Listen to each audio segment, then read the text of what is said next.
আসসালামু আলাইকুম এভরিওয়ান। আজকের ভিডিওতে আমি দেখিয়ে দিব কিভাবে নেটিস রাউটারকে আপনি রিসেট করবেন।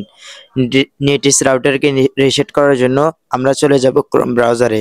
ক্রোম ব্রাউজারে ঢুকে 192.68. লিখলেই দেখতে পাবেন নেটিস রাউটারের অফিসিয়াল পেজ। এখানে আপনারা চলে যাবেন। এখান থেকে বর্তমানে রাউটারের যে পাসওয়ার্ডটি আপনারা দিয়ে রেখেছেন সেই পাসওয়ার্ডটি এখানে ব্যবহার। ওকে, আমি পাসওয়ার্ড দিয়ে নিলাম। এরপর ওকে অপশনেতে ক্লিক করুন। ওকে অপশনে ক্লিক করার পর এই ধরনের একটি ইন্টারফেস আসবেন। এরপর নিচের দিকে লক্ষ্য করলে দেখতে পাবেন 4টি অপশন। এখান থেকে আপনারা যে কাজটি করবেন, সিম্পলি এই অপশনটাতে আপনারা ক্লিক করে দিবেন।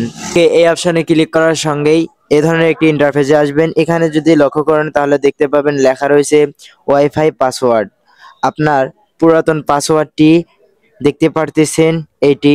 এখন যদি আপনি পাসওয়ার্ড চেঞ্জ করতে চান তাহলে এই পুরাতন পাসওয়ার্ডটি আপনারা চেঞ্জ করে দিয়ে আবার নতুন করে পাসওয়ার্ড দিতে পারেন। সো বন্ধুরা, এভাবেই কিন্তু আপনারা নেটিস রাউটারের পাসওয়ার্ড চেঞ্জ করতে পারেন।